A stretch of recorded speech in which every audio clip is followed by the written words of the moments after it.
E aí, pessoal, tudo bom? Aqui é o Saulo, faço parte da equipe de psicologia do Over. Eu vou apresentar para vocês a nossa sexta edição do Cine Over. Foi a edição Cine Over Setembro Amarelo. Foi muito especial, tanto porque a gente tratou desse assunto da prevenção ao suicídio, das formas diversas com que os filmes abordam a morte, solidão, apoio social, superação também, quanto por ter sido em formato diferente. Dessa vez, os nossos convidados, cada um deu sugestão de 2 filmes. E a gente foi discutindo sobre esses filmes ao longo da discussão. Eu quero fazer uma menção honrosa ao nosso digníssimo professor Cris, que participou, como vocês vão poder conferir, do nosso debate, mas os filmes dele, que ficaram para o final, inclusive, sofreram um corte. A bem da verdade é que o corte foi mais por problemas técnicos do que por qualquer outra coisa. Mas a gente também combinou de fazer esse corte porque, embora as indicações do Chris tenham sido excelentes, filmes muito bons e inclusive um episódio de uma série muito legal, mas eles eram de classificação 17 anos. Então a gente achou melhor deixar essa parte da discussão só para quem participou no momento. Mas então fica, Cris, a menção honrosa a você e o nosso agradecimento, inclusive, pela sua participação que tanto abrilhantou o nosso momento. De igual modo, também a gente agradece a participação da professora Camila e do professor Daniel, além do nosso professor convidado externo, o Bruno, que também trouxe as sugestões dele e contribuiu para a nossa discussão. A gente espera que vocês gostem e que participem, inclusive, das próximas edições também com a gente. E um abraço especial para os alunos da Abel Cabral, que estão sempre marcando presença com a gente e dando uma contribuição muito legal para as nossas discussões. Bem-vindos ao Cine Over, edição do Setembro Amarelo. Vamos falar sobre os filmes da nossa vida. Temos convidados especialíssimos aqui, os nossos professores que participaram com a gente desde as edições anteriores. O nosso professor convidado, que é o Bruno, que vai falar também um pouquinho sobre os filmes da vida dele que ele escolheu, e vai se apresentar também. E temos alguns alunos também convidados que vão participar com a gente, vão abrir a câmera, vão falar também pelo chat, enfim, vão dar a sua contribuição. Dessa vez a gente está fazendo um formato diferente, que a gente só selecionou um filme, a gente vai falar sobre vários filmes e, enfim, vamos dando prosseguimento para não ficar só eu falando. Antes de mais nada, Bruno, seja bem-vindo novamente. Você quer... Bem-vindo, Pode falar. bem-vindo. Valeu, galera. Bom dia, boa tarde, boa noite. Independente como vocês, o horário que vocês vão assistir a gravação. Meu nome é Bruno Marinho, professor de História. Fui convidado por Cleante, também por Rodrigo Guerra, que eu estou substituindo ele. E os filmes que eu escolhi da minha vida para falar para vocês Toy Story e Intocáveis. E com o tempo vocês vão sabendo o porquê dessa escolha. Espero que vocês gostem. Com certeza, não tem como não gostar desses filmes. Vamos fazer o seguinte, então, vamos passando por cada um só para falar de qual foi o filme que escolheu, para já dar aquela vontade de ver o vídeo até o final, para ouvir um pouquinho de cada vídeo. Os meus são... Gente, esqueci o meu, ó. Ah, lembrei. O meu é Up, Altas Aventuras, e Meu Primeiro Amor, que é um filme um pouquinho antiguinho, né? Provavelmente dos alunos de ninguém nunca viu, mas é um filme também Saulinho, bem legal. licença, rapidinho. Tá gravando, amigo? Tá gravando. Ah, tá. Não, é porque aqui não apareceu que tava gravando, por isso que eu Não, é pedi porque pra... eu tô usando o OBS. Ah, sim. Ah, ei, chique, viu, na Não é não? tecnologia? Diferentão, diferentão. Só você. Aproveita que você já está falando, Camila, e fala quais são os seus filmes. Bom, eu escolhi As Vantagens de Ser Invisível, né? Um filme que eu trabalho muito nas aulas de redação e que eu trabalhei nessas semanas com as turmas de redação, que eu fiz um estudo sobre o filme, que, assim, a princípio parece uma animação infantil, divertidamente, né? Mas a gente vai falar depois. E você, Cris? Cris, não. Bom, É Cleanto, brincadeira, fala, Cris. voltado com isso. Gente, Eu Cris tá escolhi o. censurado, mas ele já fala de quais são os filmes dele. Desculpa, Cleanto. Uhum. Cris fica para depois. Eu escolhi os filmes O Rei Leão e Como se fosse a primeira vez. Filme fantástico, de 2004. Também isso é muito legal. Agora, Cleanto, tua versão do Rei Leão é a primeira animação ou A nova. A primeira, de 90 e pouco. Ah, legal. Apesar de que essa de agora também é animação, né? É computação gráfica. Eu acho que na verdade é o mesmo filme, só muda que É a é técnica. computação gráfica, né? Só que pior. Live action. Só fazendo um adendo, tá, gente? Que Cris e Camilo estão no mesmo lugar, não estão usando máscara porque eles moram juntos, viu? Então a gente não está aglomerando nem incentivando aglomerações. Daniel, Oi. fala quais foram os filmes que você escolheu. Eu escolhi dois filmes que marcaram muito a minha infância. Primeiro, Esqueceram de Mim, que é um filme que eu gosto muito e sempre que passa eu assisto, que eu não me canso de ver. Tanto o 1 como o 2, com Macaulay Culkin, é um filme que eu me divirto assistindo. E Harry Potter e a Pedra Filosofal, porque foi o primeiro filme que eu assisti que era uma adaptação literária, né? Foi a primeira experiência que eu tive de ver um filme adaptado ao cinema, então me marcou muito. Legal.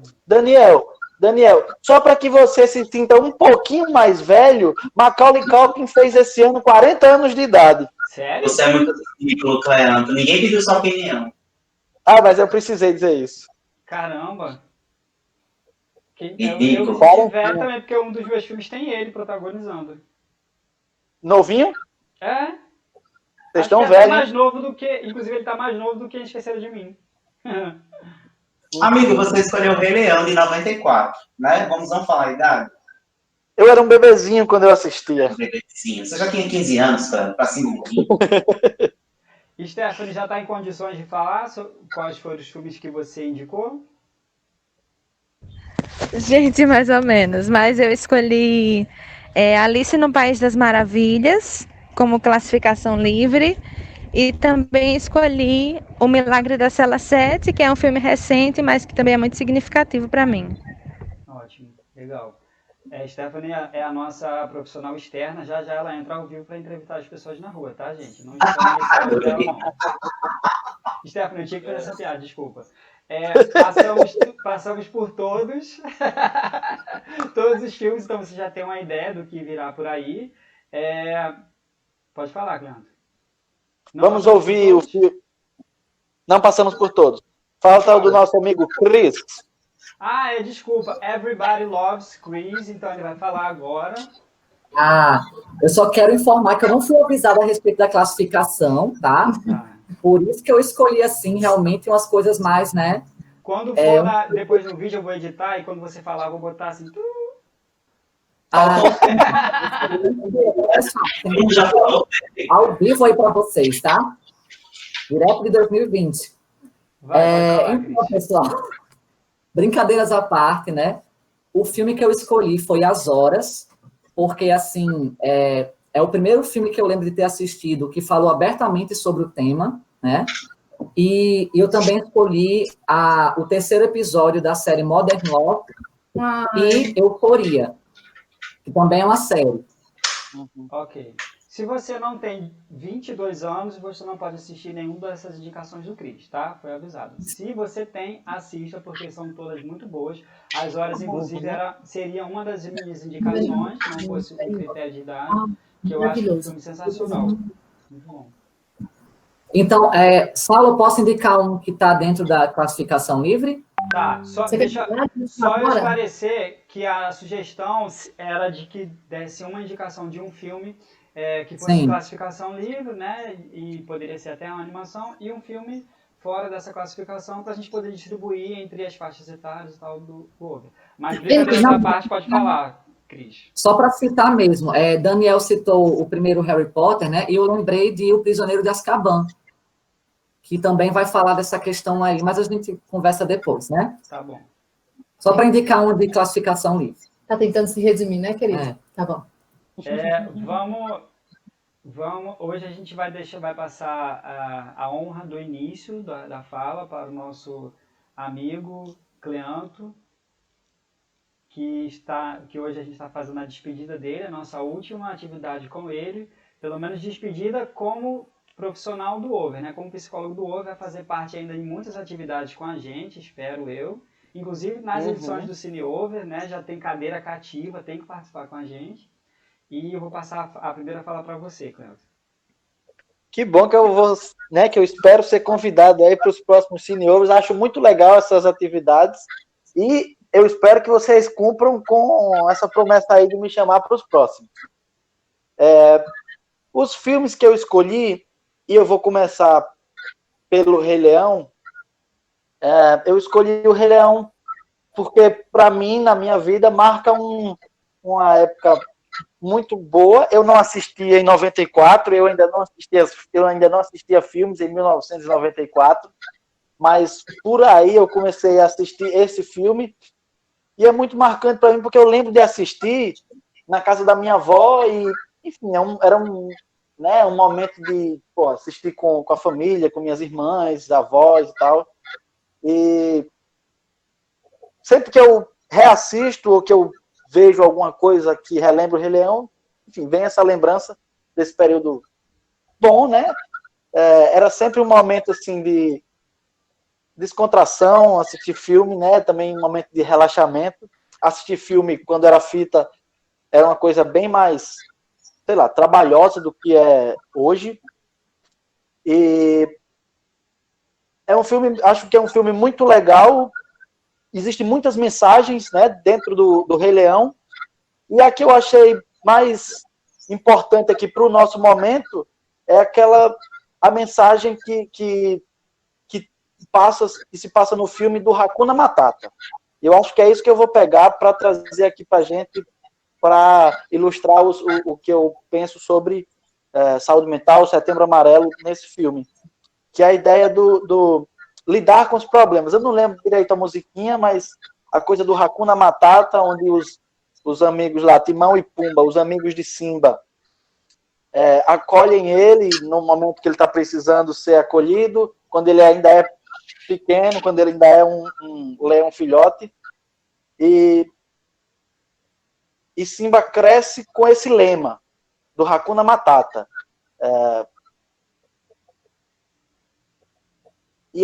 E o Hakuna Matata significa aprender a lidar com os problemas. Eu não lembro direitinho o que é que eles falam sobre o Hakuna Matata, mas é alguma coisa que diz respeito a aprender a lidar com as adversidades. E é muito interessante porque o Simba ele está numa situação que não é a ideal para ele. Simba vai viver ali com dois animais diferentes, que não são família, que não são da espécie dele. E apesar das adversidades, Timão e Pumba ensinam a Simba que, sendo aí um pouco desenrolado, é possível viver apesar dessas adversidades, né? Até a coisa da alimentação, assim que ele conhece o Timão e Pumba, ele avisa que está com fome e pergunta se tem uma zebra ou um antílope, e o Timão e Pumba levam ele para comer besouro, minhoca, né? Viscoso mais gostoso. E é legal quando ele... Isso ficou bem gravado para mim. Quando ele come quando ele vai comer os besourinhos, ele não... Né, ele vai lá com nojo de comer os besourinhos, e aí come e diz, é viscoso mais gostoso. E, enfim, eu acho que é uma mensagem bonita, né, da gente ter aí no nosso coração de apesar dos pesares, a gente pode aí com um pouco de jeitinho encontrar formas de viver, apesar de não estarmos no ambiente, na situação ideal, na situação que a gente gostaria de estar. E Simba cresce com esse lema, cresce com essa ideia dos seus problemas, você deve esquecer. A Júlia até botou a letra da música aí no chat. Ah, foi? Seus problemas você deve esquecer. Isso mesmo. Isso é viver, é aprender Hakuna Matata. O outro filme que eu escolhi foi Como se fosse a primeira vez.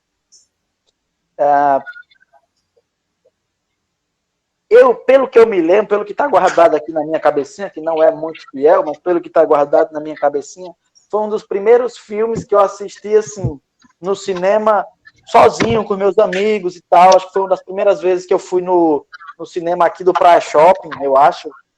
Talvez minha memória esteja me traindo, mas é assim que eu me lembro. E também tem uma mensagem, né, bem interessante. O Adam Sandler e a Lucy, eles se apaixonam. A Lucy, ela sofre, né, de uma condição de que ela perde a memória todos os dias. E apesar de não estar ali é até um choque, né, para o Adam Sandler, quando ele descobre que todos os dias ela se esquece e que ela não vai se lembrar dele quando acordar. O Adam Sandler, ele desenvolve uma técnica, um método de apresentar todos os dias para ela. Ele, inclusive, né, já no final do filme, ele vai cada vez mais aprimorando a técnica dele de apresentar o que aconteceu com ela e a relação deles, que já está muito mais desenvolvida, né, a relação de casal deles. E é um esforço, o que eu acho mais legal é que é um esforço cotidiano, é um esforço que todos os dias ele tem que fazer, é uma batalha que todos os dias ela passa, né? Todos os dias ela acorda e se depara com a situação muito delicada que aconteceu com ela e que, enfim. Com o estranho do lado dela. Com o estranho do lado dela, exatamente. Com uma vida que está acontecendo toda e que ela não guarda na memória, mas que acontece, que ela é apresentada e tal. E o mais interessante que eu acho do filme é o trabalho cotidiano que eles têm para poder estar juntos, né? Outra coisa também que me marca muito desse filme é a trilha sonora, que eu acho muito legal, inclusive aquela musiquinha lá, o Somewhere Over the Rainbow, que é também muito bonitinha. Meus filmes hoje estão cheios de músicas. E é isso. É um filme também bem interessante da gente assistir para nos relembrar de que a gente precisa ser resiliente, que a gente precisa ter um esforço diário, né, repetitivo aí de se estar bem, né? Eu acho que são dois filmes que falam uma tecla que a gente bate quando a gente fala sobre depressão e quando a gente fala sobre prevenção ao suicídio, que é do apoio social. Os dois têm, principalmente ela, mais do que o Simba, né? Porque o Simba ele tem o rompimento dos laços dele afetivo e tal, ele precisa lidar com a perda muito precoce, e ele é adotado por esses dois amigos, né? E que ensinam ele novas formas de viver, literalmente novas formas de viver e de olhar para o mundo, né? Pois é, acho que o Simba, no Rei Leão, existe muita coisa do acolhimento social, né? Ele quando ele é acolhido pelo Timão e Pumba, ele tá triste, ele tá sozinho, ele é muito vulnerável, né? Ele ainda é um filhote, né? Ele é criança. E a mesma coisa, como se fosse a primeira vez, eu esqueci o nome da personagem principal, da Drew Barrymore, né? Lucy. Drew Barrymore, isso, Lucy. Inclusive é um dos poucos filmes do Adam Sandler que eu gosto, viu, Clanto? Que nada. Sem brincadeira, eu adoro esse filme, gosto muito mesmo. Mas eu não sou muito fã dos filmes do Adam Sandler, não. Ele tem filmes legais, inclusive, que não são comédia, porque a grande maioria dele é comédia, né? Reine Sobre Mim, inclusive, é um filme legal, interessante. Mas das comédias eu não sou muito fã, não. Mas esse eu acho muito legal. E a Lúcia, ela precisa contar com esse apoio social também, porque a família dela se mobiliza junto com os amigos, parentes, desconhecidos. Daniel, a gente está escutando muito seus pigarros, seu microfone está aberto. Desculpa. De vez em quando eles aparecem, não tem problema não. E a Lúcia, ela passa a contar com todo esse apoio social, né? As pessoas passam a atuar, sem dar muito spoiler para quem não viu, né? Mas as pessoas passam a encenar algumas coisas e montar de modo que ela não se sinta tão confusa todo dia. Então ela repete algumas coisas, né? Vai aos mesmos lugares, e as pessoas que a conhecem, que gostam dela, ajudam nessa encenação. Então ela tem esse apoio social, né? O que ao mesmo tempo ajuda ela, também aprisiona ela, né? Porque as pessoas limitam, não veem outras possibilidades para ela, não conseguindo enxergar além do problema dela, então limitam ela a essa repetição. Mas aí é outra questão. E uma outra coisa legal desse filme que eu acho, Saulo, é que ela até conheceu o Adam Sandler, que eu não lembro o nome dele no filme, mas até conheceu o Adam Sandler, ela vive aquele dia no looping, né? E aí quando ele aparece na vida dela é que ele coloca a coisa para andar e para seguir, né? A vida dela, depois que ela se relaciona com o Adam Sandler, anda assim, né? Passa a seguir. Antes era o tempo todo num looping, de aquele mesmo dia, de novo, de novo, de novo, e depois é uma vida que segue, né? Que tem outras experiências, vai para outros lugares. Isso. E é engraçado porque eles dão uma apontada assim de que ela não lembra, mas alguma coisa fica. Porque no que ela vai conhecendo e repetindo com o Adam Sandler, e gente, vocês que estão, os outros participantes podem ficar à vontade, tá, para falar, para dar a opinião de vocês também, a qualquer momento, pelo chat, enfim. Mas uma coisa interessante é que tem algum momento que ela começa a cantar uma música que eu acho que ela escutou com ele. Tem uma coisa que ela faz diferente. Então as pessoas, eles percebem assim que ela não lembra, mas é como se aquela vivência marcasse ela de alguma forma. Ela só não lembra, mas aquilo tá lá nela. Uhum. E o Rei Leão, que é o clássico da Disney, que é a saga do herói, né? Que é a personagem que perde alguém, perde uma pessoa próxima e ela passa por todo uma jornada de autodescoberta e de crescimento. Uhum. Muito boas Isso escolhas. mesmo. Bruno. É isso. Opa, vamos lá. Por favor, participem, viu? Comentem, já que Toy Story todo mundo gosta, ou a maioria gosta. E eu escolhi Toy Story Intocáveis, mas para falar do Toy Story eu prefiro falar dos filmes em geral, não de um filme só. Mas para não ficar uma coisa extensa, porque o filme é tão rico que dá para trabalhar muita coisa. Mas o terceiro e o quarto, principalmente o quarto, com a chegada dele, o 3, para mim, ele ganha muito mais peso, muito mais força. Porque enquanto o Toy Story 4 ele é um começo de um ciclo, o terceiro ele é o fechamento de um ciclo.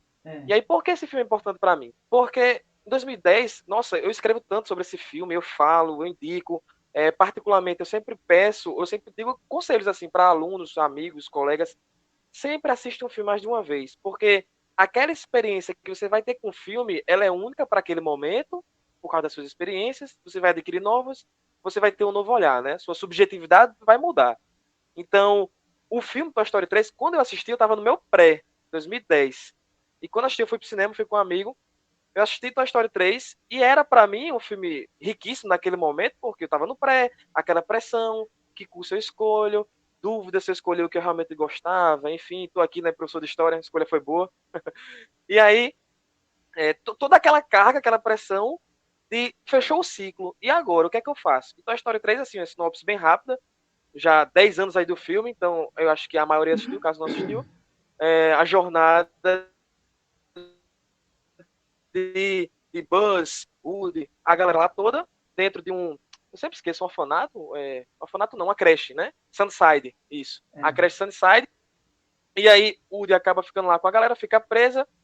E o momento que mais marca para mim do filme é o momento que eles se reúnem em todos os brinquedos de Andy e eles estão prestes a passar por um obstáculo gigantesco que você que tá assistindo, você pensa, já era, lascou. E aí, quando não, né, você se emociona, você se abala com o filme, é muito emotivo. Eu, 16 anos lá, chorando, nem imaginei que eu ia chorar com Toy Story no cinema, aos prantos. E aí, aquela cena define muito, porque o que é para mim Toy Story? Para mim, são brinquedos, claro, que eles têm uma vida para o outro, eles dependem um do outro. E Woody, ele é a representação máxima daquele personagem que ele é o herói. Mas ele se torna, para mim, ele se torna um herói, não só um brinquedo, não só aquela pessoa que é devota, e às vezes é uma devoção tão grande que pode cegar ele para Andy. Mas é que ele gosta tanto, ele ama tanto Andy, o seu dono, que ele esquece muitas coisas. E no 4, ele ganha um peso maior. Por quê? Porque ele é realmente herói. E aí você percebe que no primeiro filme, quando ele salva Buzz, no segundo, quando ele salva Bala no Alvo, Jesse, no terceiro, o Easy, aquele pinguim no segundo filme, quando ele salva todo mundo no 3, E no 4, quando ele salva Bonnie, porque para mim é uma salvação o que ele faz, que é criar, ela cria um brinquedo novo, que é Garfinho, maravilhoso, e ele sabe, ele entende, é muito bom, é muito criativo. E você percebe o seguinte, que quando Bonnie cria Garfinho, é a necessidade da companhia, você se sente só, você está introspectivo, você é uma pessoa que está iniciando uma nova etapa, e já que ela não podia levar um brinquedo, o brinquedo é aquela fantasia dela que se torna realidade. Isso. Eu tenho aqui os meus brinquedos, os meus action figures de Star Wars, que vez ou outra eu passo aqui e falo com um deles. É uma forma de você, a sua vida que está difícil, ou sua vida até mesmo boa, alegre, feliz, enfim. Uma companhia que você não tem presencialmente por outra pessoa e você acaba criando pelo um personagem. Você cria. E Woody, ele entende que Bonnie precisa disso, porque ele passou por isso, ele viu o Buzz passar por isso, ele viu Andy também passar por isso. E o terceiro filme, que é o fim da etapa, que é Andy se desfazendo deles, desfazendo no sentido de entregar os brinquedos, parte da vida dele, parte do coração dele para Bonnie, é um fechamento de um ciclo, no qual me identifiquei bastante, entrar no novo ciclo, etc. E o 4 é aquele início de um ciclo no qual Bonnie tem seus brinquedos e ela quer uma companhia para uma fase difícil, que é a vida escolar. A vida escolar é extremamente difícil, você se sente só muitas vezes. E para mim, Toy Story é um filme que eu levo para a vida, para aprendizado. Quando eu me senti só, eu percebo que tem sempre aquela pessoa que é o nosso Woody, né? Todo mundo tem, ou deveria ter, ou pode buscar sempre na vida, um Woody que não desiste de você, que sempre está lá. Inclusive no 4, né? A metáfora muito forte do 4 é quando ele... Vocês assistiram, todo mundo que tá aqui assistiu Toy Story 4? Curiosidade. Sim, assisti. Eu vi no cinema, inclusive. Sim. Pronto, eu também. E aí, nossa, é muito bonito a parte que ele pega e ele dá a sua voz pra Gabi Gabi. Ah, é? Ele se desfaz do que configura ele enquanto brinquedo. Porque assim, ele é um brinquedo no qual sua característica são suas frases, né? E essas frases vêm da sua caixa de voz. Ele se desfaz daquilo, ele deixa de ser brinquedo para dar essa oportunidade para Gabi Gabi. Ela se faz brinquedo para conquistar todo o seu objetivo e ele se firma como herói, no qual ele sempre buscava, e ele percebeu que ele não é um brinquedo dele. Ele é um brinquedo de todos, ele é um herói de todos. Para mim, a mensagem maior do filme é essa. Ele se desfazer do que faz dele ele. E o outro filme é Intocáveis, o filme francês de 2012. Desculpa, Bruno. Deixa eu só aproveitar para não perder o gancho de Toy Story. Eu acho muito legal, até a Julia falou aí do Garfinho, né? Eu acho que essa participação, essa introdução do Garfinho, para mim, quando eu vi, era como se estivessem trazendo assim, falando de crianças especiais, crianças com necessidades educacionais especiais, inclusive, né? Porque ele aparece justamente no contexto da escola. E que até como a Júlia mesmo falou aí, né? De que ele não se via como alguém importante. E eu acho até que a gente pode fazer um link com a educação mesmo, moral e com o desenvolvimento da criança. Porque o grupo passa a ensinar ele o que é ser alguém. Né? Assim, ajudar ele a criar a identidade dele, a ele se descobrir e ele se dar uma identidade, né? E se dar valor também, que ele não se via como valor. Ele precisa muito da ajuda, inclusive se assemelha ao filme que o Clemente falou, né? Como se fosse a primeira vez, de todo mundo ali ajudar ele a se enxergar enquanto um brinquedo. Ele foi acolhido. Isso.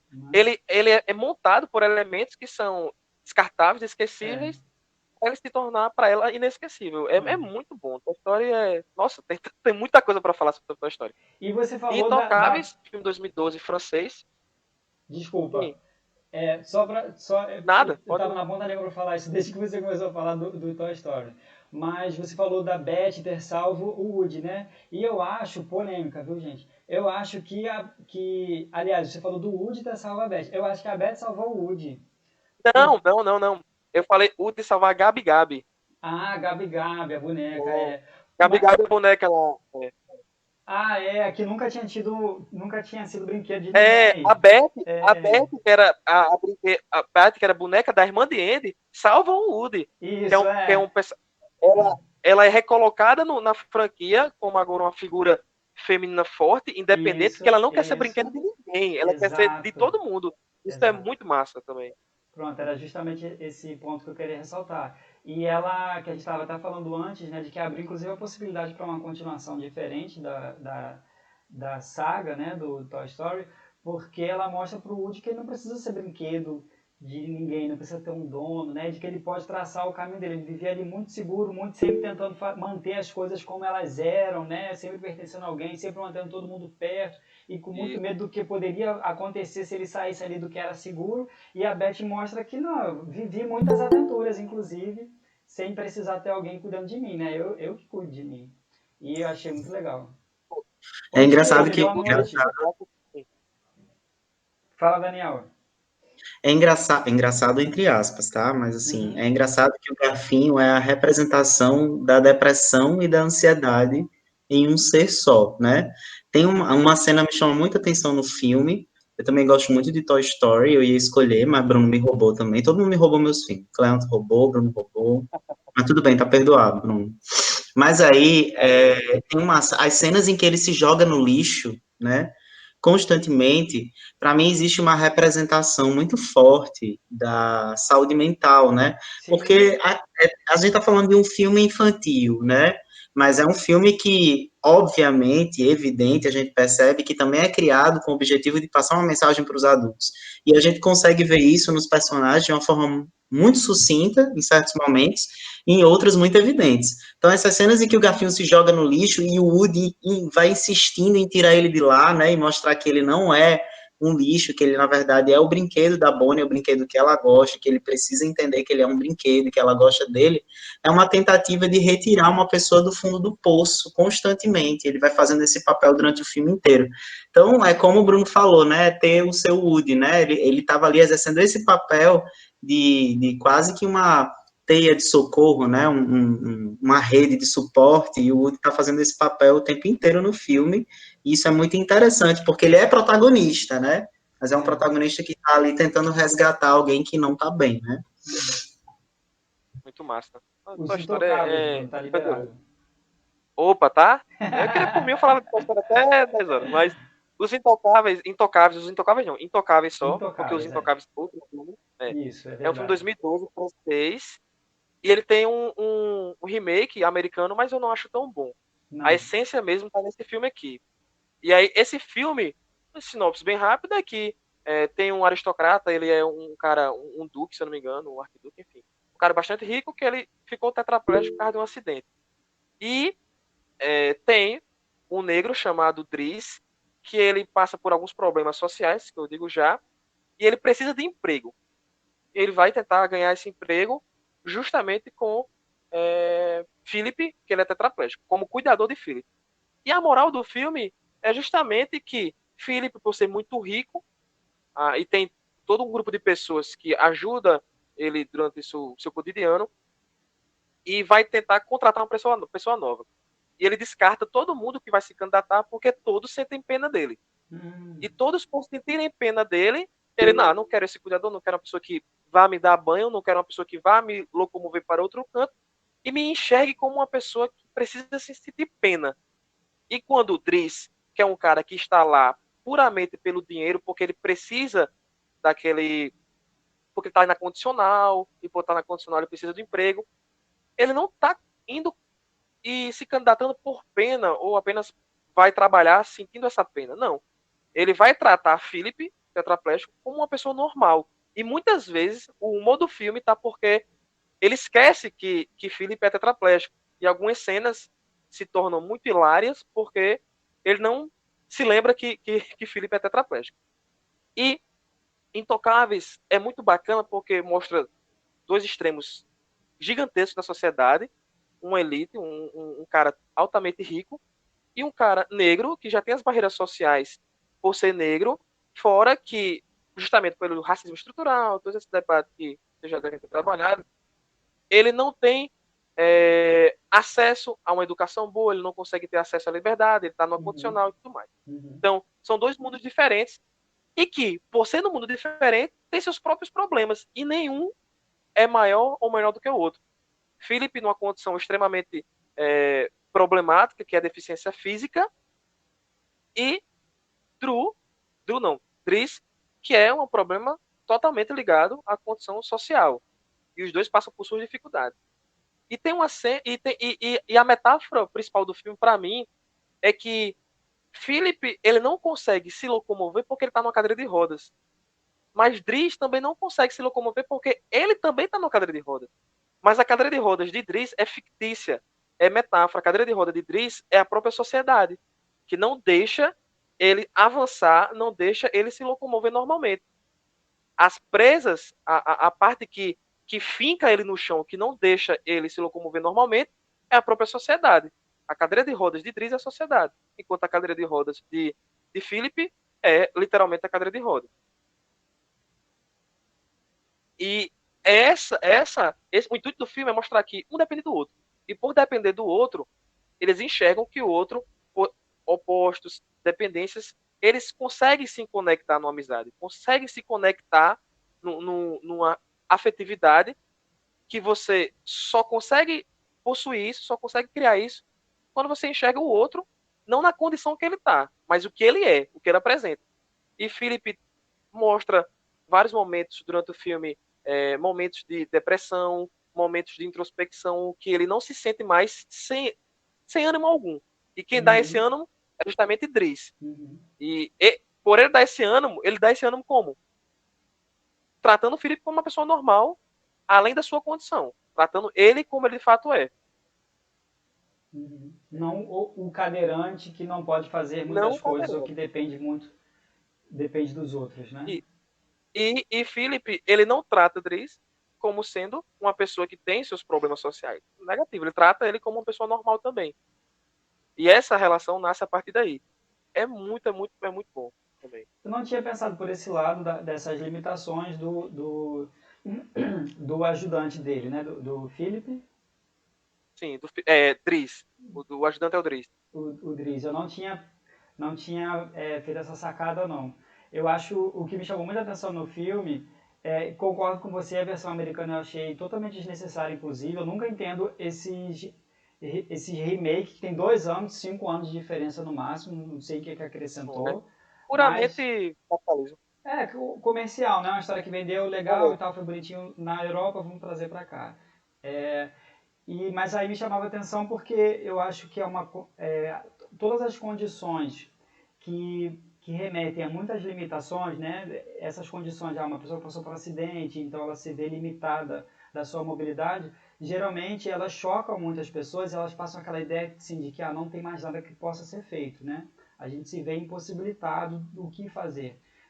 Eu lembro que na graduação, quando eu passei na área nos estágios pela psicologia hospitalar, e em algum momento a gente foi, acho que na Liga, se eu não me engano, e tinha as pessoas que precisavam fazer amputações de membros em razão de câncer, do tratamento, enfim. E eu lembro que eu ficava pensando assim, tá, e como é que eu ajudo alguém assim? A gente faz o quê? A pessoa agora não anda mais, né? Ou a pessoa, enfim, tem uma deficiência. E eu ficava pensando que era uma vida muito limitada, que eu não ia conseguir, aquilo me angustiava a ponto de eu não conseguir pensar em outras possibilidades. Você acha que está pisando em ovos, né? Você acha que está pisando em ovos. E fica essa sensação assim, pra mim ficava de, coitado, poxa, que pena, né? Como se a vida tivesse acabado. E existem sim outras formas de você ver, de você viver, de você aprender. Você precisa aprender a se relacionar de outras formas com o mundo. Inclusive não ser visto como alguém limitado, como você colocou, né? É uma das formas de a gente ajudar as pessoas, né? Porque a gente ressignifica a nossa existência. A gente, mesmo quem não tem uma deficiência, a mobilidade limitada, como você bem colocou, tem outras limitações existenciais, sociais, que também impedem de fazer determinadas outras coisas, né? E nesse sentido fica muito interessante a mensagem do filme. Porque também, você pode falar bem mais que eu, você está esbarrando diretamente com a autoestima da pessoa, né? Que ela perde a autoestima dela. Isso é corporal, é físico da pessoa e você está... Quer queira ou quer não, você tem que ter um certo cuidado para poder enxergar o interior daquela pessoa. Primeiro precisa se elaborar um luto, né? É uma mudança, Sim. tanto o luto literal do corpo, que ele é como se ele tivesse perdido o corpo dele, ele não tem mais o controle, ele não sente, né, mais o corpo, para você conseguir ressignificar a sua vida. Tem um outro filme pegando esse gancho, que é aquele, é um Bem Água com Açúcar, que é de um cara também que ele fica tetraplégico, esqueci, que é baseado naqueles romancezinhos teen, que é até com aquela garota que faz Game of Thrones. Como eu era antes de você? Meu Deus. Como eu era antes de você? Como eu era antes de você. Né? Eu acho que é esse aí. E que ele Clark. que ele também vai nesse viés, sendo que lá, e dando spoiler, para quem não viu, é diferente porque ele não consegue, né, se adaptar à nova, é uma outra viés, ele não consegue se adaptar àquela condição e ele não elabora esse luto. Emilia Clarke, gente, fez Daenerys. Isso. Sou fã. Será que vai ter aula de Natal? Eu não sei se vai ter aula não, Cris. Mas aí é outro viés, é outra questão. Enfim, mas seria um paralelo, né, de um outro extremo, de alguém que não consegue, não lida bem e faz outras escolhas a partir dessas limitações que enfrenta. Camila, vamos aproveitar que você falou, dá uma pincelada nas suas escolhas, nos seus filmes. O pessoal tá dando dica aí, tá citando filmes no chat, daqui a pouco a gente passa e dá uma olhada. Cadê tu, Camila? Estou aqui, estamos aqui. Vamos lá. Não, eu gostei da indicação de Derek, Brilho Eterno de Momentos Sem Lembranças, maravilhoso. Inclusive, Cris, aquele filme novo que está na Netflix sobre como estou prestes a perder tudo, como era? Estou pensando em acabar com tudo. É do mesmo diretor de O Brilho Eterno de Mentes Sem Lembranças, né? Que é um filme, assim, eu e Cristiano, quando a gente assiste filme, e eu falo muito para os alunos, a questão de você refletir sobre o filme. Então, assim, tem filmes que são super pesados, que estão na Netflix, eu acho, às vezes, a Netflix, que ela perde um pouco o fio, porque ela disponibiliza conteúdo e ela não explica, ela não faz nenhum preparo para esse público, né? Então, eu sempre falo para os alunos, então vocês estão vendo várias indicações de filme, sempre reflitam sobre aquilo que vocês consomem. Então, você vai assistir o filme, ele pode ser pesado, mas aí você faz uma reflexão e aí você, né, coloca o que é importante para você. Então, nessas discussões, eu estou vendo a lista, né, que os alunos estão colocando, pronto, precisamos falar sobre Kevin, justamente. Muito bom. Obedecendo a classificação indicativa. Olha aí. Mas o precisamos falar sobre Kevin é muito pesado. Eu achei pesado. Eu demorei muito tempo para digerir, né? Apesar de ser da classificação indicativa, ele realmente... Não estava preparada, né, Camila? Mesmo estando na classificação indicativa. Eu não estava preparada, porque ele tem uma vertente e ele diz, assim, ele tira da gravidez, né? Então, daquela gestação esperada, e aí acaba que, quando a gente vai indicar eu vi as indicações, eu sempre faço essa ressalva. Gente, assistam com responsabilidade. Você tem que digerir esse conteúdo, você tem que parar para refletir. A gente tem muita coisa, a gente consome muita arte, e às vezes a gente não para refletir sobre essa arte que a gente consome. Então, vai entrando na nossa cabeça, e às vezes não para pensar, né? Isso que eu queria falar do Brilho Eterno de Uma Mente Sem Lembranças, aí eu lembrei do mesmo diretor, né? Que está na Netflix, que é um filme pesado, né? Esse que está bem pesado. Era isso mesmo.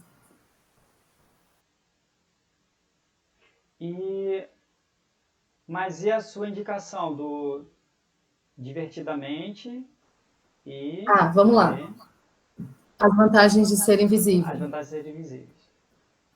Pronto, as vantagens de ser invisível. Isso, a gente tem até um projeto, que é um projeto de leitura que está acontecendo no Over, e uma aluna, cada mês, um aluno está sendo escolhido para falar sobre um livro que ele gosta. E aí, a primeira aluna escolhida foi a Isabel, da primeira série, e ela fala justamente sobre esse livro, né? As vantagens de ser invisível, que é até com eu falo que é o Percy Jackson, né? E com o Kevin, que é o Ezra, né? Ezra Miller, que é o próprio ator de Precisamos Falar sobre Kevin. Uhum. E aí, eu vou falar rapidinho do Divertidamente, porque me surpreendeu, né? Eu trabalhei essa semana com os alunos do pré, assim, porque é um filme que, aparentemente, parece uma animação bestinha, mas eu falo para os alunos, assista de novo que você assistiu errado.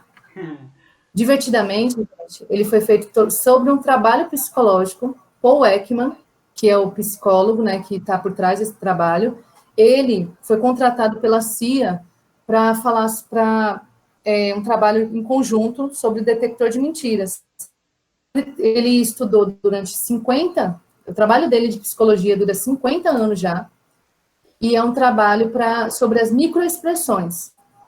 Então, todos os diretores do filme estudaram sobre Paul Ekman para falar sobre as microexpressões.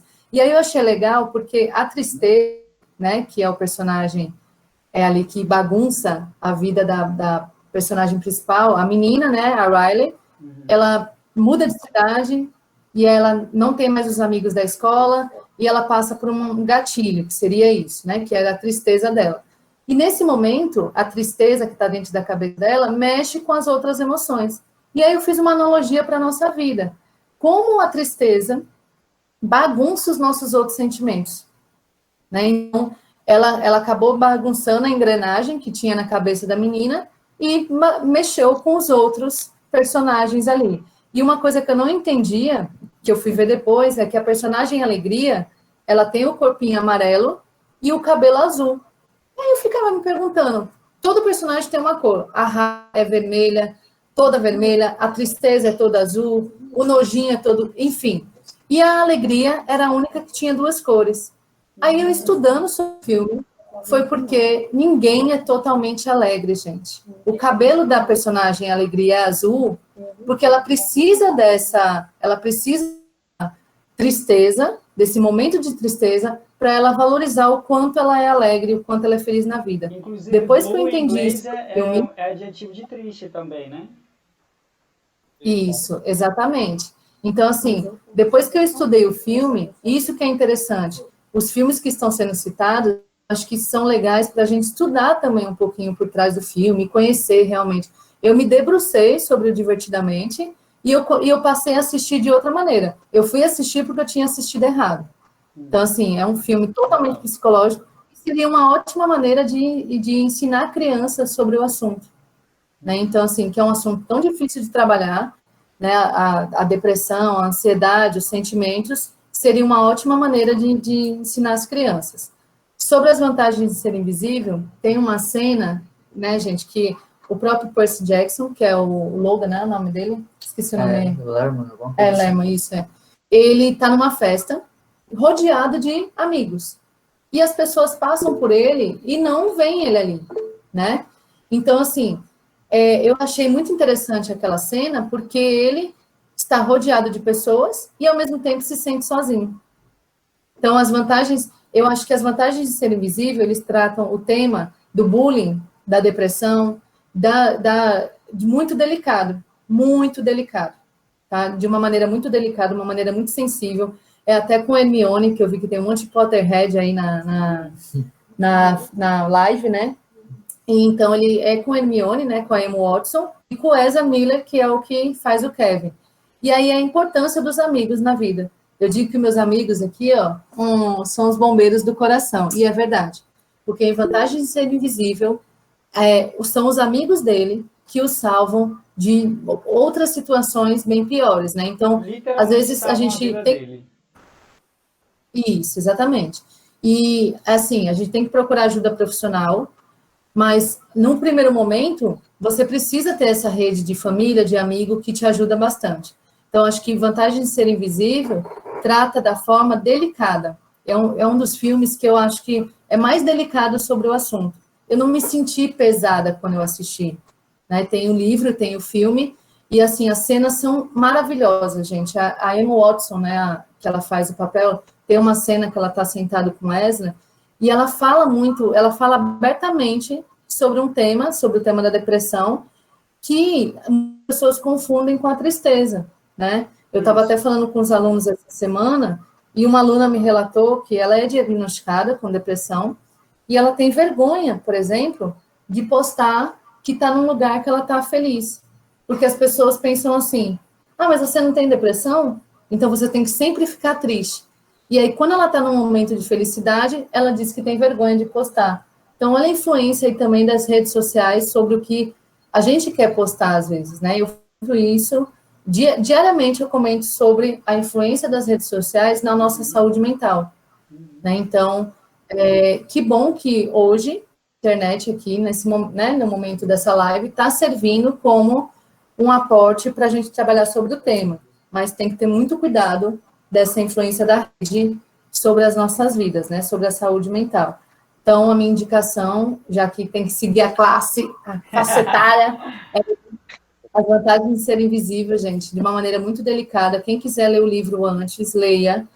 E, divertidamente, se você assistiu de uma maneira, assista de novo, porque você assistiu errado. É isso, Saulo, só para não tomar muito tempo. Não, à vontade, Camila. E eu acho que você tocou na questão de que a gente tem muito um estigma sobre a depressão, né? E, inclusive, tem esses equívocos de que a pessoa que ela está deprimida, ou que ela esteja depressiva, que ela precisa estar a todo momento ali derrotada, né? Enfim, isso realmente acaba prejudicando muitas pessoas, inclusive para procurar ajuda, né? E também tem um equívoco, você falou, fez um link com Divertidamente, sobre as emoções, né? Porque é diferente a tristeza enquanto emoção e a tristeza como uma condição patológica, né? Como aquele sentimento do qual você não consegue se desvencilhar e de que não passa. Também é bom realmente a gente fazer essa distinção. Gente, a Amanda colocou uma pergunta no chat. Eu acho que foi para você, Camila. Ela está dizendo que uma coisa que ela não entendeu é que a tia dele violentava ele, porque no filme não fica tão explícito, mas parece que ela era, ao mesmo tempo, muito boa e muito ruim para ele. E essa batata quente fica na tua mão, Camila? Né, que assim, no filme realmente não deixa explícito, né? Se ela violentava, gente, enfim. Para mim ficou. Assim, eu acho que eles deixam muito a cargo Até porque a gente, de quem... não sei se vocês concordam, mas a gente tem uma cultura do estupro masculino. Isso, exatamente. A gente tem esse incentivo. E assim, pode falar. Ele tem muito problema em lidar com o luto, né? Assim, a morte, né? Ai, gente, é spoiler. Ai, pode fazer spoiler? Pode, cineasta, pode. Cineover pode. Spoiler, não tem pra onde correr. Ah, tá. Beleza. Ai, não. Júlia, você não assistiu? Ai, meu Deus do céu. E agora, não, então né? foi mal, Júlia. Então, assim, ele passa por duas situações bem tristes, né? Que podem ser o gatilho aí da doença dele, não sabe. Mas, assim, uma é a morte do amigo e depois, justamente, a morte da tia, né? Em todos os sites, em todas as análises que eu li sobre o filme, não vou falar a minha, mas, viu, Amanda? Todas as análises que eu li sobre o filme, eles falam que a tia abusava, que ela realmente abusava dele. Né? E daí vem os gatilhos dele em relação até a se portar numa festa, se portar com uma garota, Sim. Vem desses traumas que ele tem com a tia. Todas as análises, todas, né? Eu acho que o filme, ele não deixa, assim, claramente, assim, ela abusou, esse nome, porque o filme, como eu falei, ele é muito delicado. Ele é muito delicado. Ele foi um filme que se preocupou realmente em atingir todos os públicos, diferente de algumas séries da Netflix que vomitam conteúdo, vamos dizer assim, sem se preocupar com o público, né? Então, ele teve esses traumas, realmente, todas as análises, Amanda, dizem que a tia abusou, tá? E na análise fica bem claro mesmo que ela foi e abusou por anos dele, né? Camila, eu acho que era até uma coisa que o Saulo ia falar, porque para mim é bem claro que ele era abusado pela tia, mas às vezes a gente se esquece que abuso existe de muitas formas. Isso. Isso. Talvez, né, não fica claro qual era a forma pela qual ela abusava, mas que ela abusava eu acho que fica bem claro, né? Acho que tem inclusive uma cena que demonstra isso, né? De ter um toque ali mais íntimo e tal. E, enfim, né? Tem até um artigo com crianças adolescentes é sempre violenta, né? Ele está classificado, inclusive, o filme, como violência sexual, justamente por essa cena. Ele é classificado... E tem um artigo científico, né, de uma pesquisadora brasileira, que ela usa o filme como pano de fundo para análise dela de violência sexual. Na cena mostra que ele bloqueia essa memória, né? Ele, é uma coisa que ele tenta não se lembrar. Confuso para ele, né? E isso... e depois reflete nas relações afetivas que ele tem, enquanto adolescente. Isso. É confuso, e isso é como acontece também para as meninas, mas quero mencionar para os meninos, isso é mais confuso porque a gente tem a nossa cultura machista, a gente incentiva certos comportamentos para os meninos e a gente desencoraja certos comportamentos sexuais para as meninas, né? Então é esperado, e já em idades muito precoces já se estimula que os meninos digam certas coisas, que eles flertem com as meninas, e se o menino ele está com a menina mais velha, então isso é coisa para se vangloriar, isso é porque ele é legal, é fodão, enfim, né? E a gente tem essa cultura de abuso de pessoas mais velhas abusarem de adolescentes, meninos, mulheres, abusar. E eu digo abusar porque se você pega um sujeito que está em desenvolvimento, que é um adolescente, e uma figura adulta, né? Pode falar. E aí, tem até outro, que agora eu esqueci, me fugiu, na psicologia tem isso, porque ele fica muito perturbado com a morte da tia, né? E ele fica se culpando por essa morte.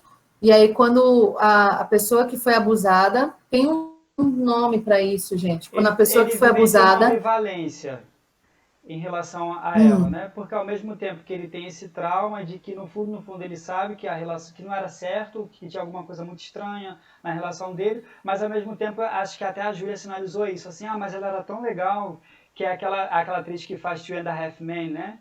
A Rose isso. de Two and a Half Men. Exatamente. Ela era tão legal e ela muito calminha e tal, né? Tão bonitinha, mas abusava dele. E geralmente, inclusive, isso fala do perfil do abusador. O abusador, geralmente, quando se trata de crianças e adolescentes, são pessoas próximas. E, em muitos casos, são parentes próximos, porque tem contato, tem acesso. E às vezes, tem acesso, assim, de ficar sozinho e tal. Então, por isso que, geralmente, são pessoas próximas. E ele pode criar, por exemplo, tem situações que a própria vítima cria um afeto pelo seu abusador, não é isso, Saulo? Às vezes acontece esse tema, né? Tem um nome. Né? Síndrome de Estocolmo, né? Se eu não me engano. Isso, Estocolmo. Exatamente, que até em La Casa de Papel eles vão trabalhar sobre isso. Bacana. Obrigada, Bruno. É muito confuso, isso. Porque você está mexendo ali com... Porque a sexualidade é uma coisa muito ampla, gente, né? O prazer, ele é uma coisa muito ampla e ele pode ser muito confuso. E o desprazer também, né? Isso, exatamente. Então, assim, era como se ela, na condição de adulta, brincasse com o prazer dele, né? E, ao mesmo tempo, isso não é certo, mas aí isso é alguma coisa que, de certa forma, traz prazer, mas que traz dor. Enfim, isso cria uma confusão, né? E é um abuso, e é uma violência, então ficam sentimentos muito confusos, muito ambivalentes. Amor e ódio, né? Juntos ali. E eu acho que esse filme, ele trabalha vários temas, adolescentes e adultos também. E, assim, eu indico em todas as aulas que eu trabalho sobre várias temáticas, não só no Setembro Amarelo. Eu acho genial essa indicação. Ok, muito bom, Camila. Stephanie, você que deu aí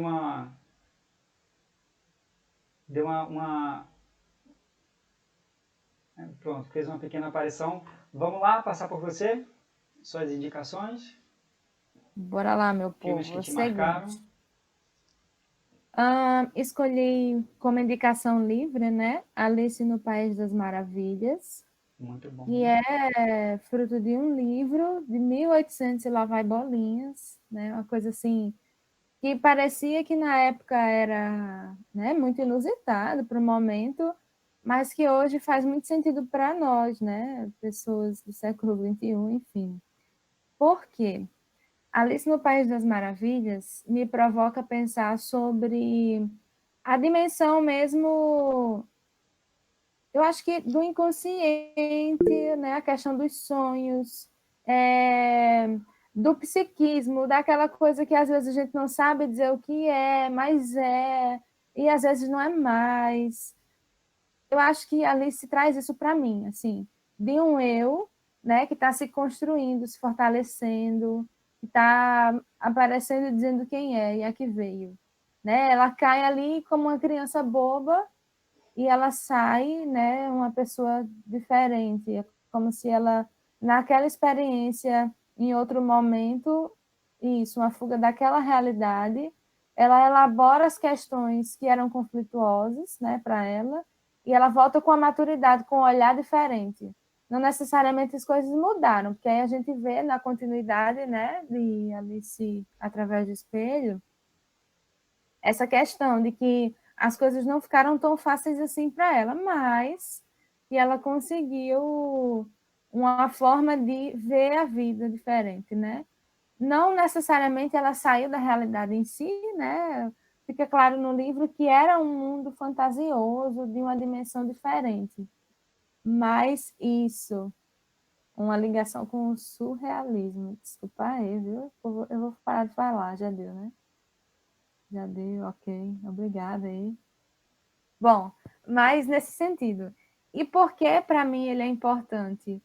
Porque, como a gente estava falando divertidamente há pouco, né? Ele parece um filme infantil, mas que, na verdade, tem umas provocações muito específicas. Isso. Provocações E essas filosóficas mesmo, né, provocações... Stephanie? Isso. Essas provocações são bacanas para a gente pensar para a vida, né? Então, assim, quando, sei lá, para mim é sendo emblemática, né? De que ela tá lá conversando com o gato e ela pergunta, mas qual caminho eu escolho? E aí ele responde, depende, né? Tem uma resposta mais elaborada, não vou conseguir lembrar agora o que ele disse exatamente, mas é quase isso, como que ele dissesse, depende. Depende de onde você quer chegar. Então, isso remete também à coisa da vida adulta já. Então, é como se fosse assim, Alice, ó, você está aqui, é uma realidade diferente, é uma coisa assim colorida e ao mesmo tempo absurda de mudar de tamanho, de mudar de forma, de ter uma configuração mais aleatória aparentemente, mas veja as consequências de cada ato, de cada escolha, não. Então, para mim, foi importante, olha aí a colinha.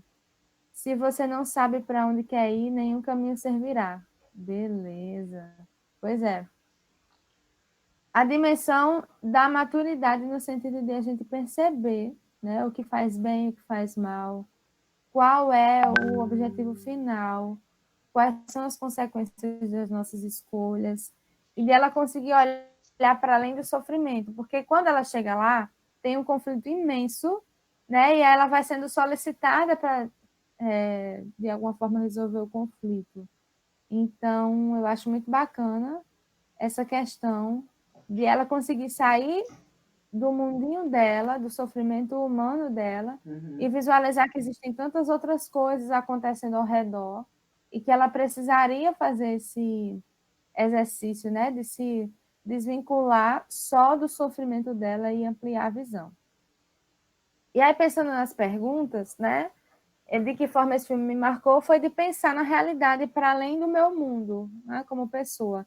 Eu assisti ele há um tempo atrás, já não vou saber dizer agora exatamente quando, mas já mexeu comigo, já fiquei assim, gente, tem muita coisa para pensar disso, né? Eu fiquei um tempão pensando sobre.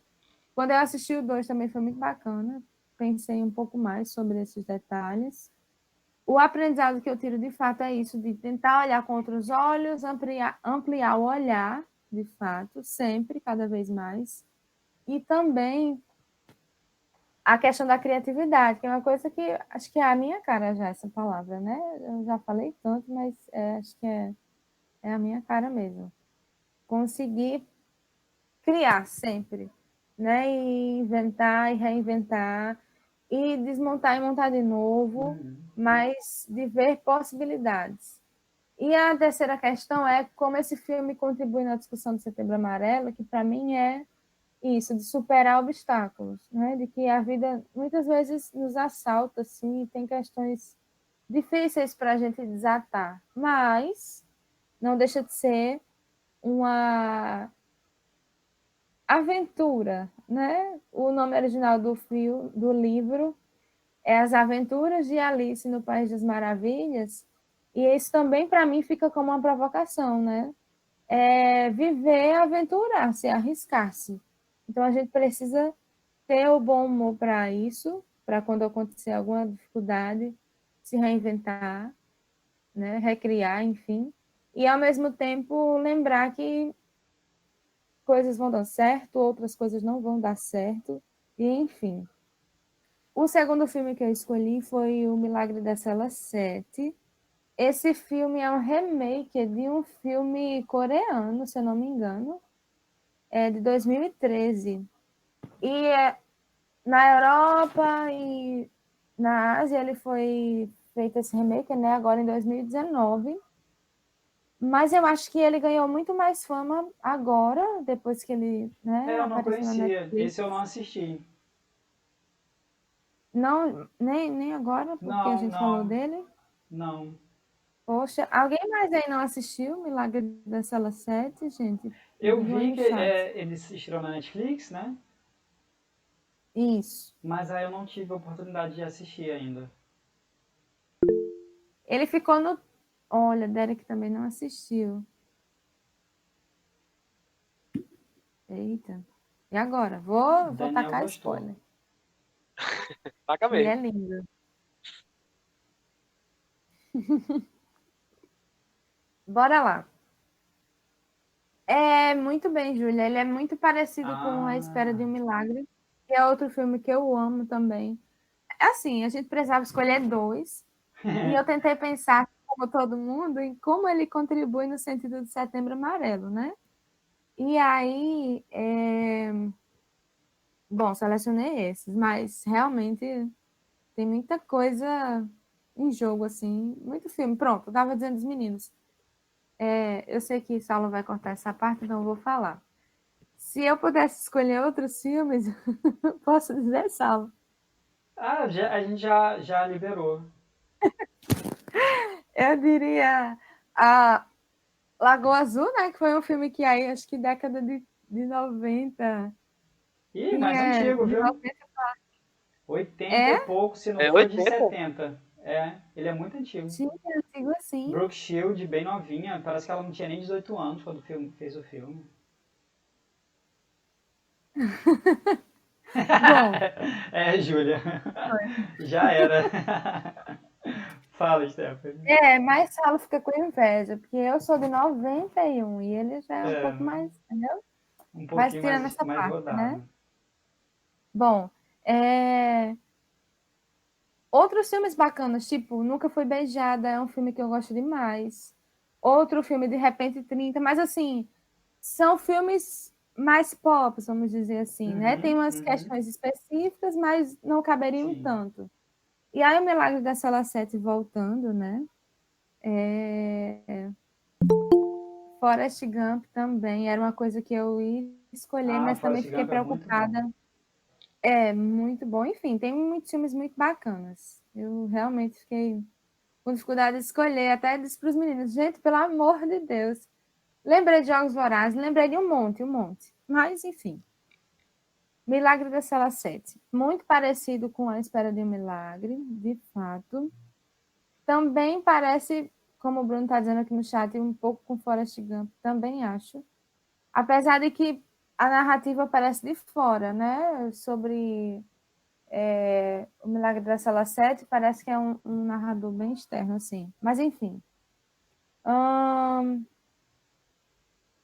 Ele impactou da seguinte forma. A questão dos vínculos afetivos, isso ficou muito na cara, assim, para mim, de como os vínculos afetivos estavam em jogo no filme. É como se eles, de fato, quisessem apresentar isso em primeiro plano. Né? A relação desse pai com essa filha, do pai da filha com a avó, da filha com a professora, né? E aí, mais para frente, desse pai com os presos da cela 7, de como esse cara conquistou todo mundo no sentido de mostrar sua inocência, né? De mostrar também a sua pureza, né? Porque aí, para quem não assistiu, o personagem Memo, ele tem deficiência intelectual. E aí tem uma parte do filme que é interessante, que a Ova, que é a personagem que faz a filha, né, o nome Ova, ela diz assim, vovó, o que é que tem de errado com meu pai? E aí a avó responde, não, não tem nada de errado. É que ele pensa igual a você, é como se ele tivesse a mesma idade que você. Então, assim, a avó se preocupa em orientar a criança, a neta, né? Pelo fato de que vai existir situações na escola, por exemplo, né? Outras situações na rua, enfim, que ela vai vendo e vai dizendo, vixe, meu pai é diferente, né? E ela se preocupa em orientar essa neta.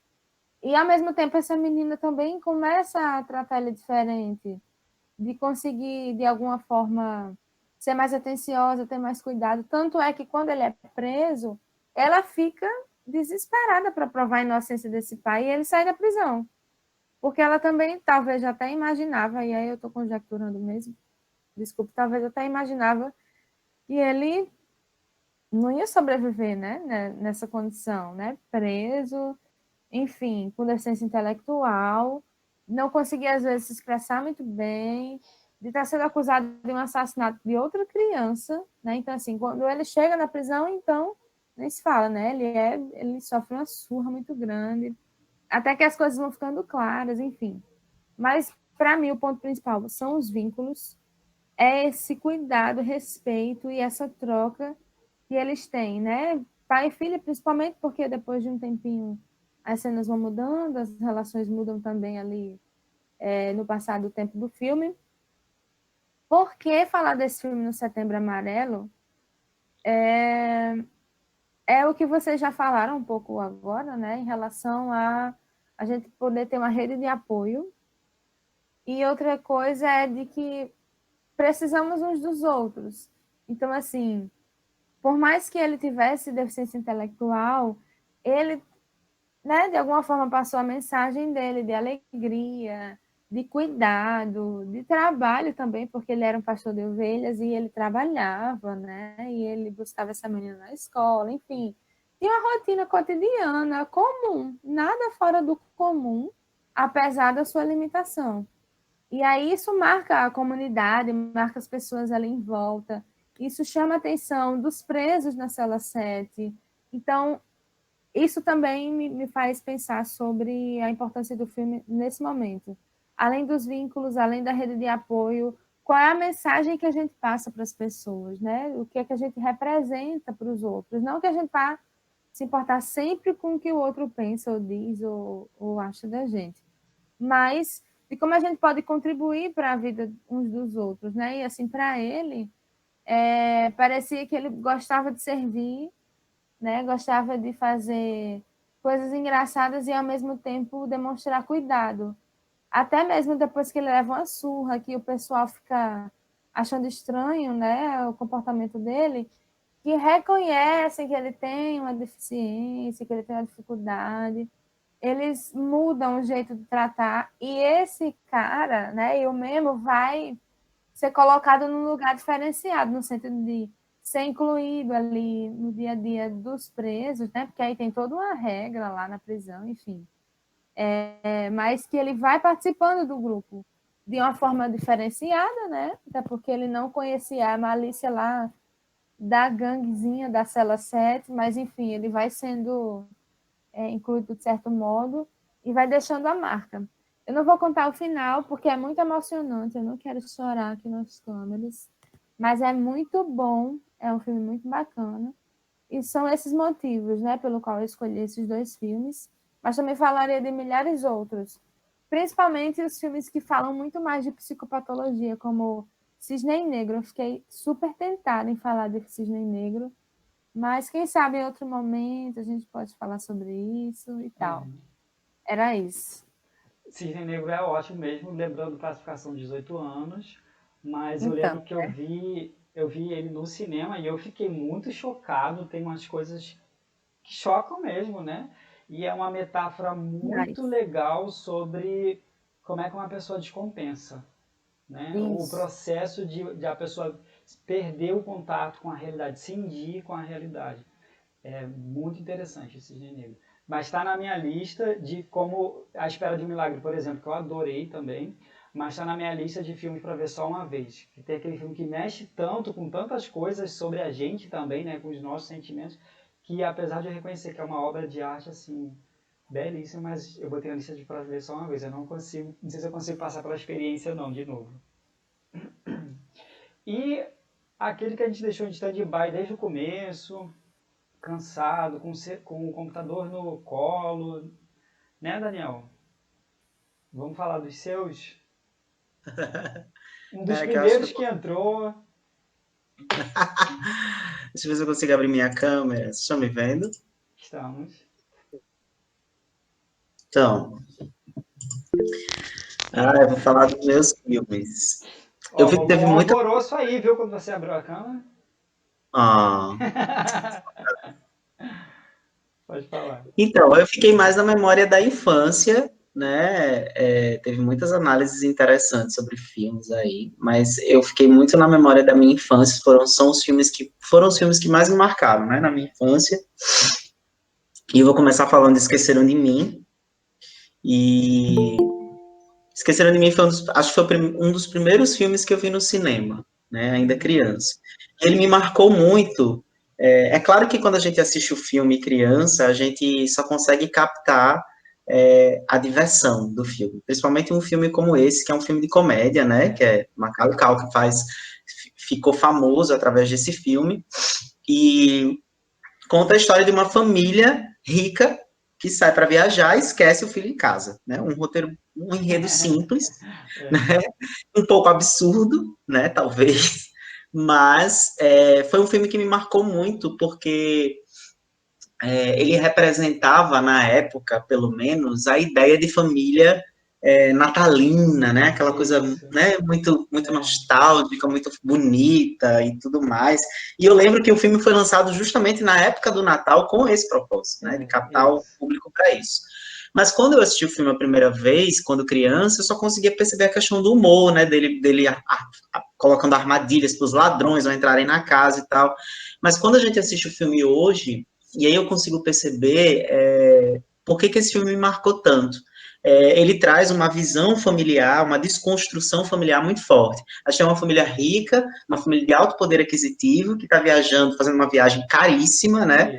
E todos eles, enfim, muito bem sucedidos, mas a gente tem ali uma série de conflitos internos envolvendo aquela família, né? A questão da incompreensão, da falta do diálogo, né? Do corre-corre, da modernidade na época, fazia com que eles não ouvissem o filho menor, e foi isso que causou o esquecimento dele em casa. E isso é muito emblemático hoje em dia, né? Que a gente tem uma sociedade que está muito preocupada com o trabalho, muito preocupada com diversas atividades, e muitas vezes esquece de olhar para aqueles que parecem ser os menores da casa, mas que, na verdade, tem muito a ser visto.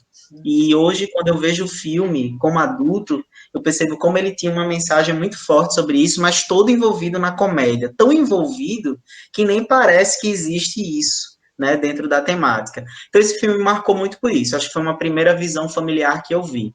Eu acho que o aprendizado e mensagem principal que ele traz, a ideia do esquecimento é uma coisa muito absurda no filme, né? Ninguém viaja para o exterior e esquece um filho em casa, pelo menos não deveria.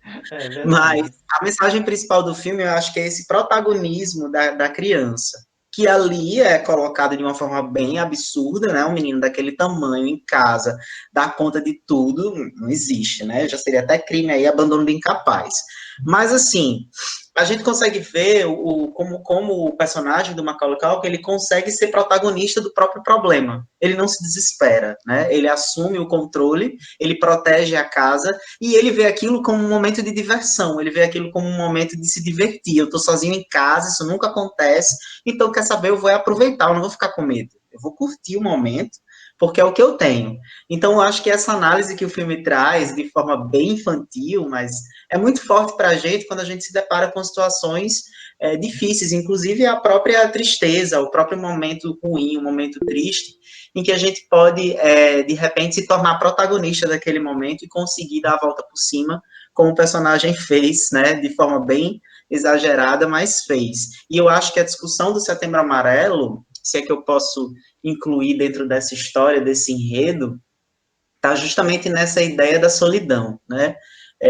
a criança sozinha, ela tende a sentir medo, né?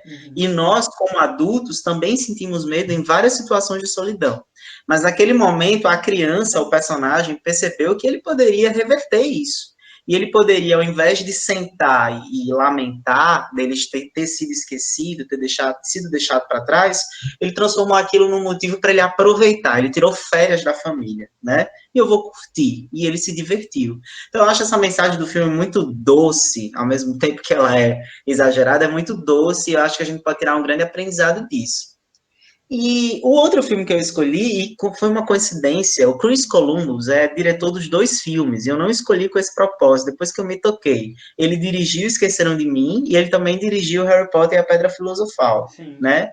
E eu escolhi Harry Potter porque foi a primeira adaptação literária que eu assisti no cinema, foi o primeiro livro que eu li esperando o filme ser lançado, né? Eu nunca tinha passado por essa experiência na época, e foi muito marcante para mim, porque Harry Potter, ele trazia, para mim, Harry Potter revolucionou a literatura da minha época, porque as pessoas da minha idade, do meu círculo, eram muito desinteressados pela leitura, e Harry Potter conseguiu mudar isso. De repente, eu via todos nós ali sentados comentando sobre um livro, isso era uma coisa inédita para mim naquela época.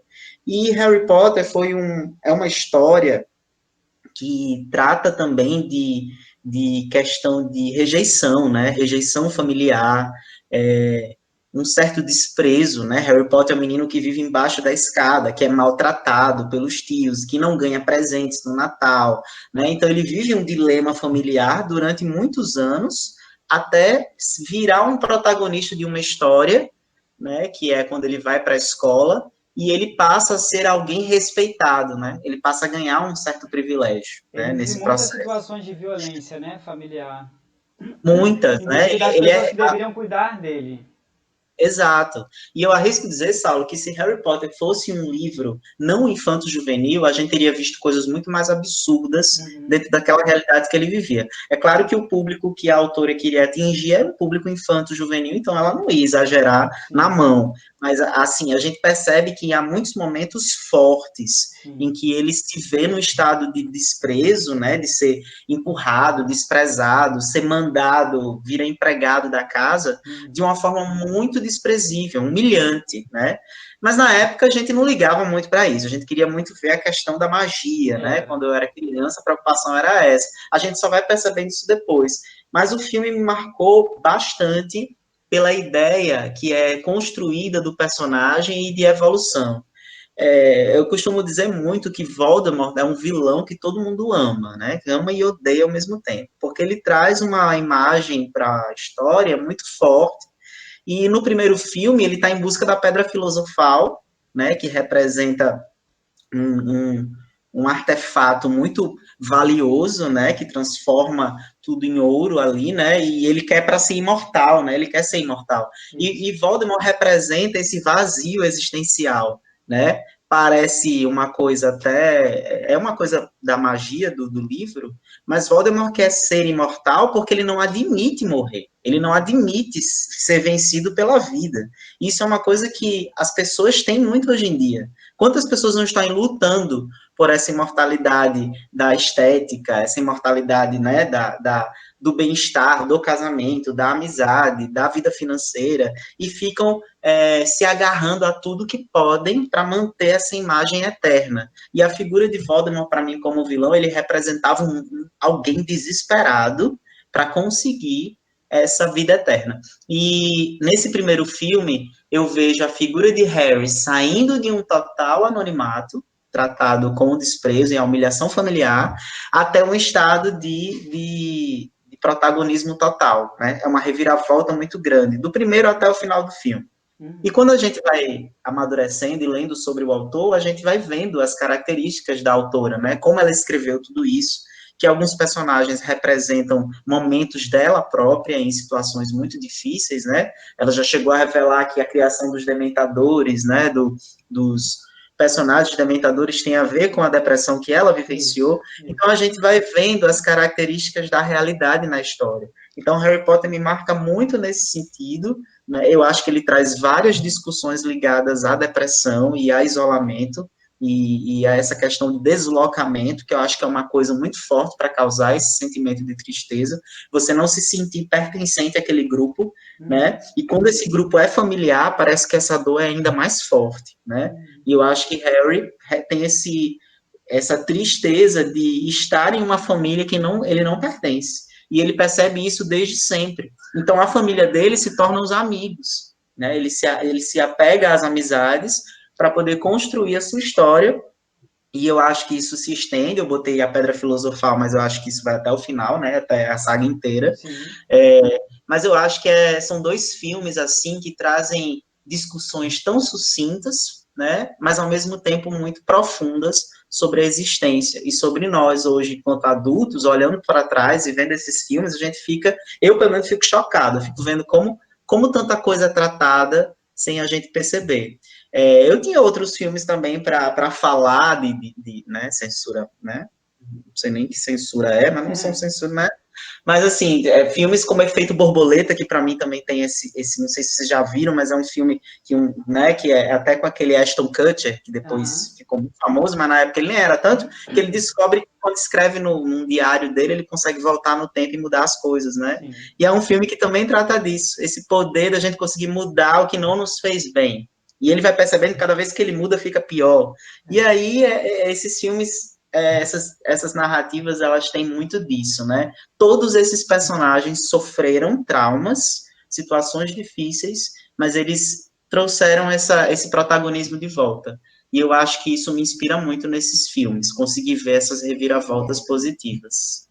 É isso. E os dois, de formas diferentes, Daniel, eles falam do sofrimento na infância, né?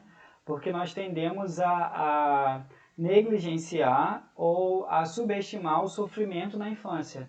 Inclusive, a gente tem as estatísticas falando sobre suicídios e comportamentos de risco também na infância, né? Não é tão comum, mas também acontecem. E sendo que a gente tem essa tendência de negligenciar, dizer que criança não tem motivo para estar triste, né? Enfim, também com o adolescente se faz isso, mas com a criança isso ainda fica mais forte. E os dois filmes, de certa forma, eles também trazem... E é chocante, né, Saulo? Ver isso na criança é muito chocante. Eu fico muito chocado de perceber que existe um quadro depressivo em uma criança. Às vezes a gente custa até entender como isso pode funcionar na realidade, como isso acontece, mas acontece, né? Isso. Ô, Cris, eu já vou te chamar, tá? Vou só mencionar os meus, acho que tá faltando só eu, né? Falar dos meus. E eu tô curioso para saber o que o Cris vai falar das indicações dele. Os meus, gente, é um filme que eu adoro. Eu vi no cinema, acho que eu vi mais de uma vez, inclusive. Que é Up, Altas Aventuras, que é uma animação da Pixar. E me chamou muita atenção. Tá, para quem não viu, né? Fazendo só do que fala o filme.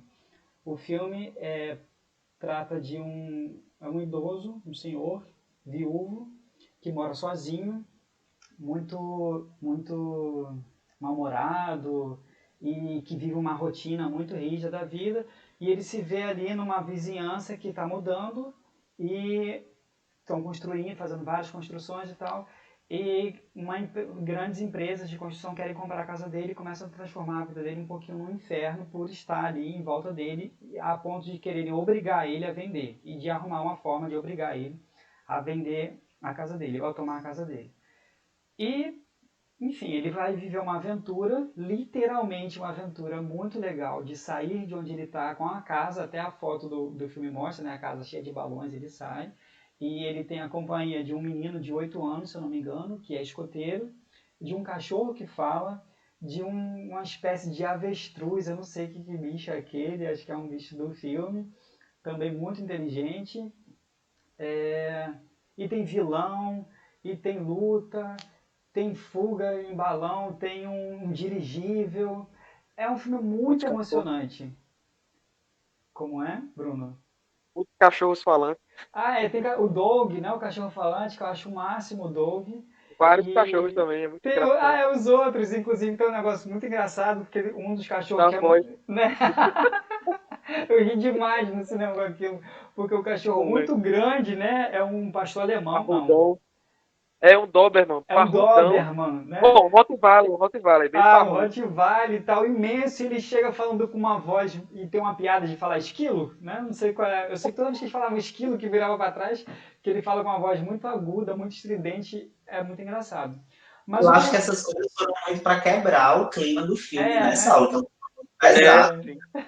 É pesado. Mas os 8 primeiros minutos do filme é muito emotivo. Aí tem isso mesmo, muito. Isso, porque o filme mostra desde a infância dele, né, no início, até a vida adulta dele, até a velhice, a terceira idade, e ele perde uma figura muito importante na vida dele, ele tem outras perdas também, algumas simbólicas e outras reais da vida, então isso dá um panorama pra gente do porquê que ele ter chegado ali e ser aquela pessoa ranzinhos e tal, e solitário, né, como ele é.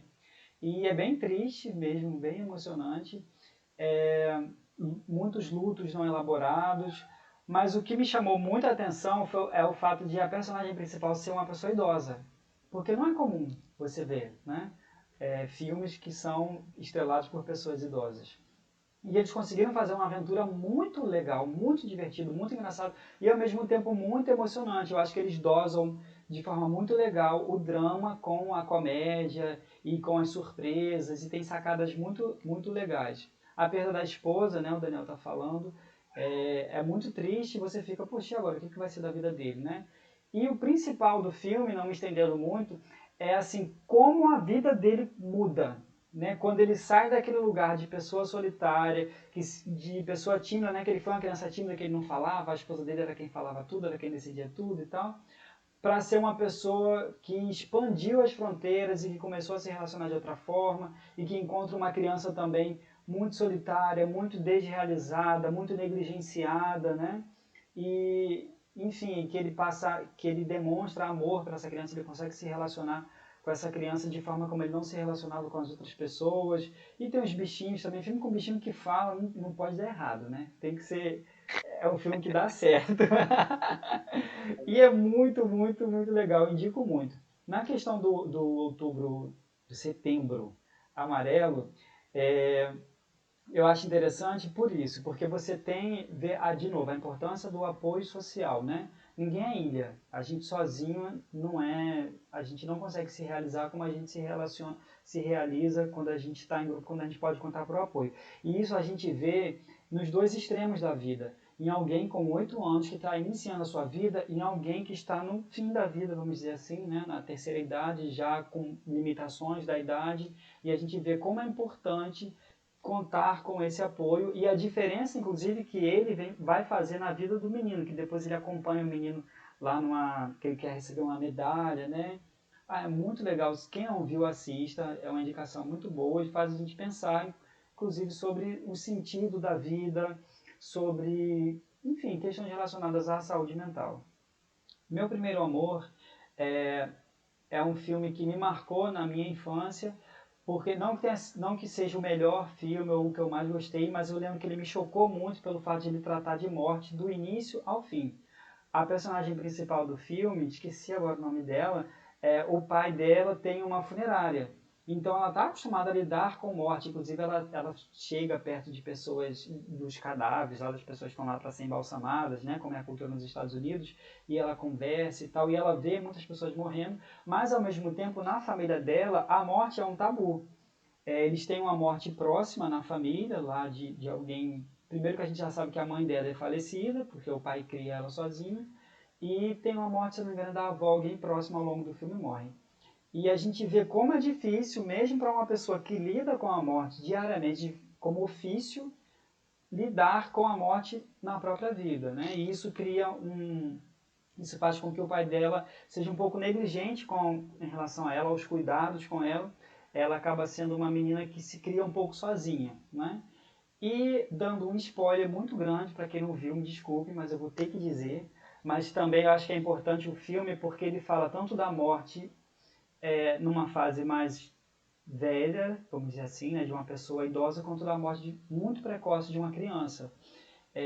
Que morre assim num acidente, uma coisa extremamente banal, e é uma morte muito comovente, justamente por ser de uma criança e por ser de uma fatalidade assim absurda, uma coisa que choca muito, como aquilo acontece. E aquilo me cortou o coração, eu fiquei tão triste, porque para mim, uma criança morrer era uma coisa que eu nunca tinha parado para pensar, eu nunca tinha ninguém próximo de mim, criança já tinha morrido, eu tinha muito pouco contato com a morte, e aquilo mesmo que me deixou muito angustiado. E a cena dela também chorando, mas enfim, ao mesmo tempo, você também vê como ela vai conseguir lidar com a morte, como ela vai conseguir também dar outro sentido, apesar da morte, lidar com a vida. Inclusive, começa a lidar de formas mais saudáveis da vida, sendo menos solitária, sendo menos